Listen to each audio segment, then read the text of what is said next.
Ministry of external affair की तो जितनी बातें शायद मैंने आज तक आप लोगों को यूट्यूब पर बता रखा है, उससे कई गुना ज़्यादा बातें आज हम आपको थोड़ा सा इस पोस्ट के बारे में बताने वाले हैं।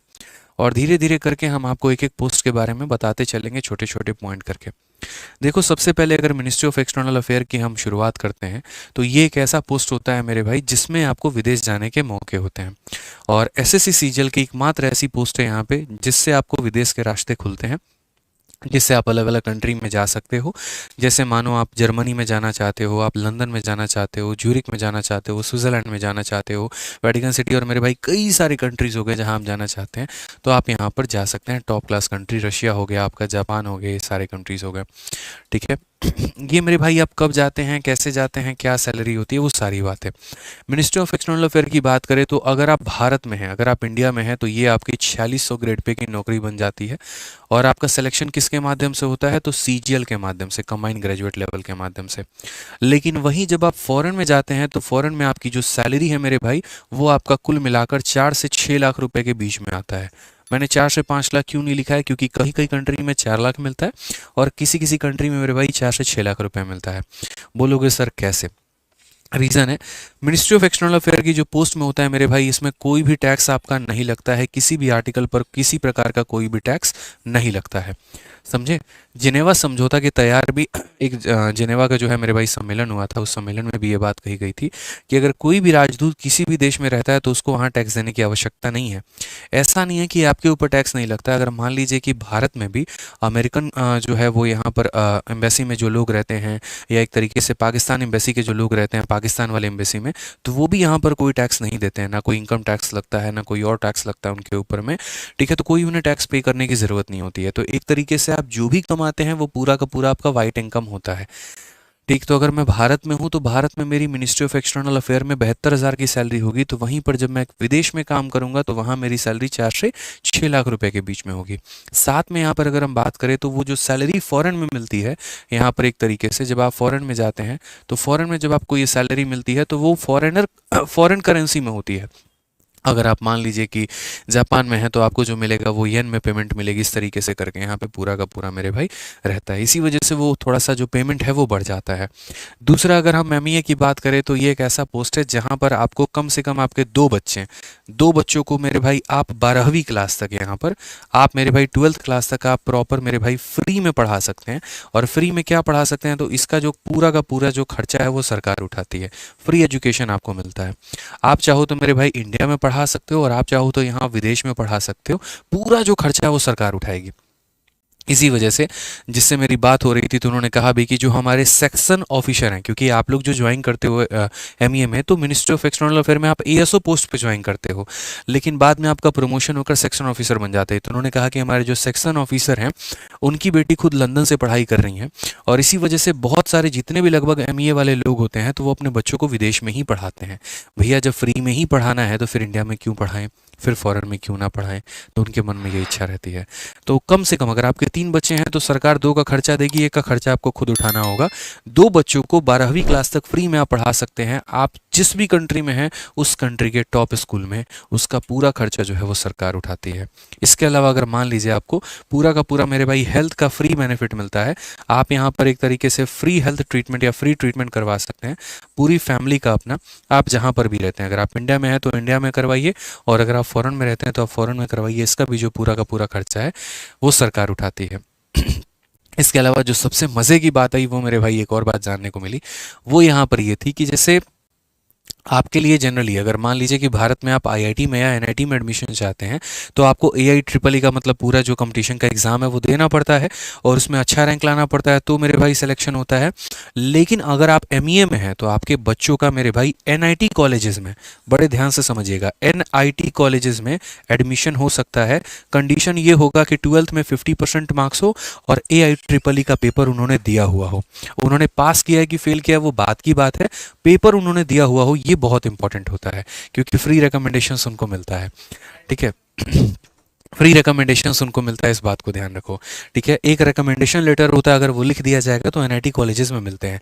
बट मेरे भाई आप बोलोगे यार यार एनआईटी में एडमिशन मिल गया तो बहुत अच्छी बात है, बट एक और बात बता दे, तो एनआईटी में मेरे भाई एडमिशन जो है वो मिल तो जाता है बट लोग लेते नहीं हैं। रीज़न यहाँ पे क्योंकि जो बच्चे मेरे भाई जैसे मानो बचपन से पढ़ रहा है वो लंदन में, तो फिर वो इंडिया में एनआईटी में क्यों आएगा? फिर वहीं के वो यूनिवर्सिटीज़ में हार्वर्ड होकर बाकी यूनिवर्सिटीज़ होकर वहाँ से पढ़ाई कंटिन्यू करते हैं।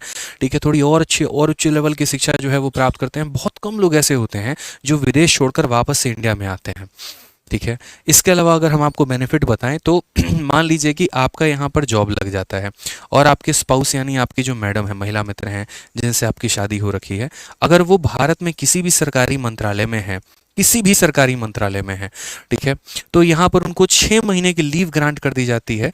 इसी वजह से क्योंकि आप मेरे भाई विदेश में हैं, जैसे मानो मैं हूँ और आज मेरी पोस्टिंग जर्मनी में आ गई और मेरी वाइफ टीचर है, तो मेरी वाइफ को 6 महीने की लीव मिल जाएगी सेटलमेंट के लिए कि आप जाइए अपने हस्बैंड के साथ और उनका एक तरीके से सेटलमेंट करवाइए वहाँ पे। तो एक ट्रांसफ़र में मतलब एक पोस्टिंग में मेरे भाई 6 महीने की छुट्टी होती है।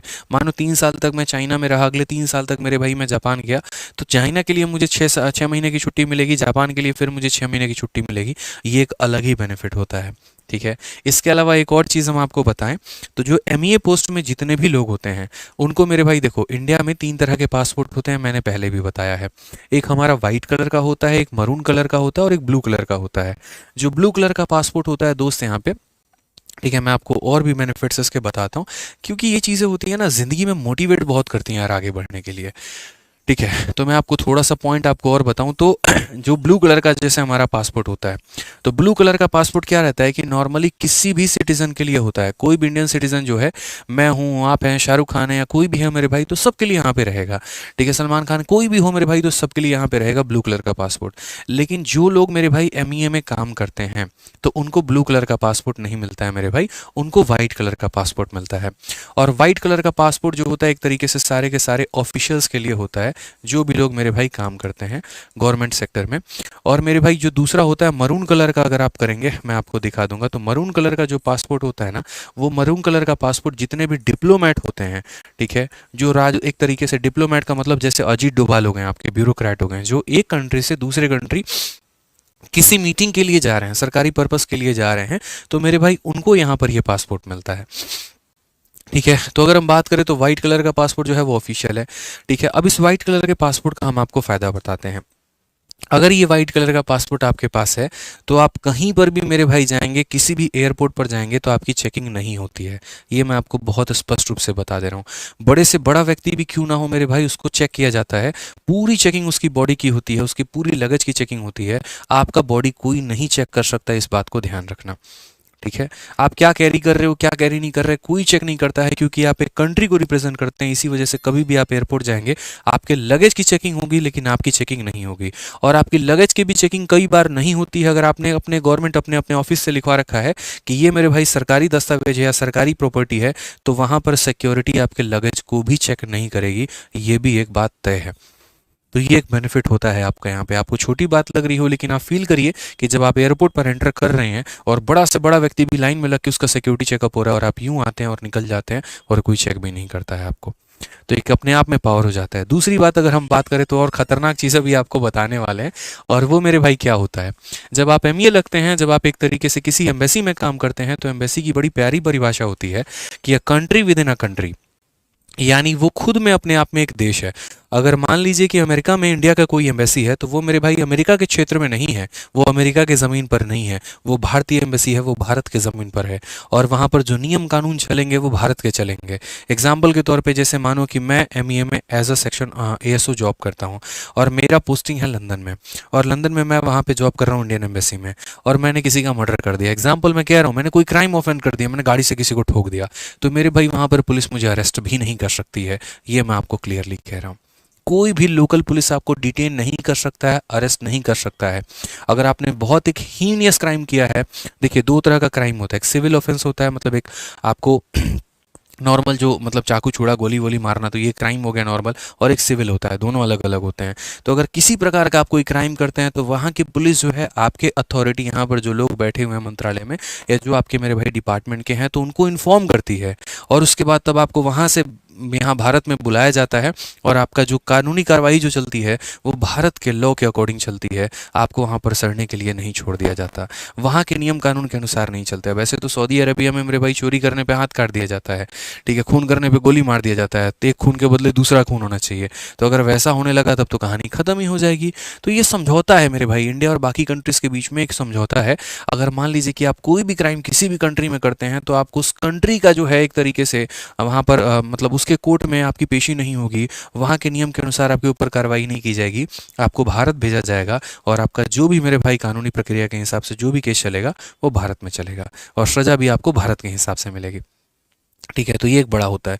नेक्स्ट अगर बात करें तो जैसे एमईए में आपका प्रमोशन होकर जब आगे चल के आप सेक्शन ऑफिसर बन जाते हैं या कोई और अधिकारी बन जाते हैं तो मेरे भाई जो गाड़ी मिलती है तो उसका एक नंबर प्लेट ही अलग होता है। जैसे अगर आप इंडिया में बहुत सारी गाड़ी देखेंगे उनके पीछे ऐसे स्टार लगा होगा, ठीक है। कई बार ऐसा होता है नंबर प्लेट नहीं लगा होता है, ये मेरे भाई आर्मी का हो जाता है या एक तरीके से बहुत टॉप ऑफिशियल्स और ब्यूरोक्रेट के हो जाते हैं।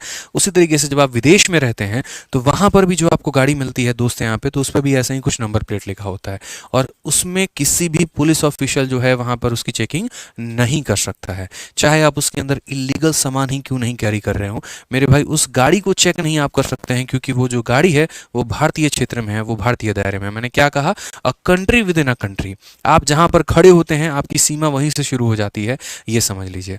आपकी गाड़ी जो है वहाँ पर वो फॉरेन में विदेश की वो गाड़ी नहीं होती है मेरे भाई, वो अपने आप में एक भारतीय गाड़ी बन जाती है और उसको हाथ लगाने का मतलब मेरे भाई एक देश को सर्च करने के बराबर होता है, ठीक है। तो वो भी चेकिंग वहाँ पर नहीं हो सकता है। इसी वजह से कई बार ऐसा भी आया भी कि जो नॉर्मल कंट्रीज हो गए, जो छोटी कंट्रीज हो गए यहाँ पे, जैसे आप अगर एक तरीके से देखेंगे ये जो निग्रोज हो गए, जैसे अगर हम बात करते हैं तो lower countries south African countries हो गए जो एकदम है, तो वो क्या करते हैं इंडिया में जो उनकी एम्बेसी होती है तो वो इलीगल ट्रेडिंग भी कर रहे होते हैं और इसका मेरे भाई भनक अभी पुलिस को लगा था।